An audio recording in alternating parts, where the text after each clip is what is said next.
Hey everybody, I want to talk about a co-parenting topic, and this is in response to a comment I saw from another parent. When you start to see narcissist symptoms, see what I did there? Symptoms of narcissism in your kids as they start to get older. I think the comment was over a 12-year-old son. And projecting and starting to have the same mental and emotional patterns and habits as the narcissistic parent, and how you can combat that. So there's a couple of things you can do as a co-parent.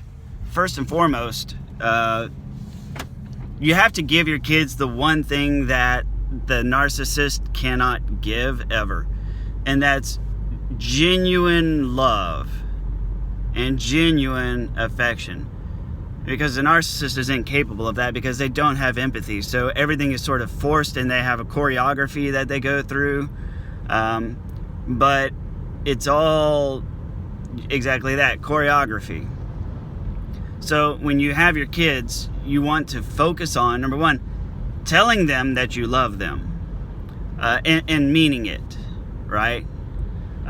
This sounds basic, because it is, and what you'll find is that your narcissistic ex isn't really capable of even just doing that. Saying I love you and actually meaning it. So kids are very, very, very perceptive. Very perceptive. So, and showing them that you love them. And make that, as whenever you're disciplining and lecturing and teaching, make sure that you do it from a position of love, saying, look, I know you don't like lectures, you probably don't want to hear this, I got better things to do with my time. However, I've put everything on hold to make sure you learn this lesson, because I love you too much to let you grow up to be in prison. I love you too much to let you grow up and be a brat. I love you too much to let you grow up with problems as an adult, which is precisely where this leads. You say something in a triplicate pattern like that, but in terms of the bad habits, especially lying, like whenever you start catching your kid lying, or starting to do some of the things like projecting and gaslighting. This is what I tell my son all the time. I tell him, I said, look, you got to learn how to tell the truth. And this sounds basic, but the thing is, telling the truth is a skill. It is a very difficult skill, because inevitably when you tell the truth, more times than not, whenever you don't want to tell the truth, that means somebody's gonna get hurt or potentially hurt, either you or the other person. Okay? But the thing is about telling the truth, this is the example I give. If I had a giant bag of Skittles or candy or whatever, if I had a giant bag of candy, and I said, hey, would you like a piece of candy? You say, sure. But if I were to say, hey, you can either have one piece of candy now or the whole bag tomorrow, which do you want? Do you want a piece of candy right now, or do you want to wait? Most kids, if they have an IQ higher than a plant, will say, I'll wait till tomorrow, right? So here's the thing, and then the opposite of this is true, right? When they're in trouble, say, would you rather me take the whole bag today, or would you rather me just take one piece tomorrow, right? So you can reverse it whenever the impacts are negative, right? Or you can say, would you rather me take one piece today, or would you rather me take the entire bag tomorrow, right? And they say, well, I'd rather you take one piece today, right? Because today the loss is small. Tomorrow the loss is big, right? Now you tell them, when it comes to telling the truth, people want to avoid telling the truth, usually by default, because we have a reflex to avoid pain. So the truth telling is a learned skill. It is learned, it has to be practiced, it has to be taught by you, the parent. So even you have to watch your tendencies to avoid painful situations. You have to watch your tendencies to not tell white lies, and point it out when you do. You have to be the one to show them how to tell the truth, because you cannot just tell a child that they need to tell the truth and then that's it. Let alone a child that you have with a narcissist and somebody who's a pathological liar. Okay, you really you can't leave it up to nature. So if you're on my channel, you really just can't leave it up to nature. You have to model this. You have to point it out when you're doing it. And you also have to point out when they are doing it. Use the analogy of, would you rather me take one piece of your candy today? Or would you rather me take the entire bag tomorrow?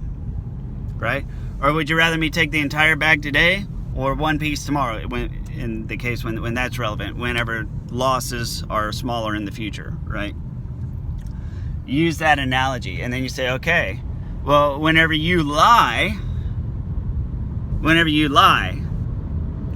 that's the same thing as, trying to avoid losing a piece of candy today, but you're going to lose the entire bag in the future, right? So when you tell a lie, you try to avoid the short-term discomfort, because truth telling often, is accompanied with something minorly painful. But eventually the lies get discovered and found out. That's never a question. They always get found out. Always. So when you choose to lie, even the small lies add up, then you're just going to lose the entire bag of candy in the future. You lose a lot more. It is a skill. And I love you too much to let you grow up to be a liar. I love you too much to let you grow up to be in jail. I love you too much to let you grow up and be in a failed marriage. Trust me on this. It's crap. Okay? Failed marriages suck. Okay? And nothing will kill a relationship faster than lying. End of story. And tell them it's a skill that has to be practiced. Being truthy is a skill. You have to practice being a truth teller. Because on top of that, then the next part of the problem is mitigating the pain of telling the truth. Especially when it looks bad on you. Oh man, it takes ginormous balls. Or if you have a daughter, ginormous balls to tell the truth whenever it looks bad on you. Right?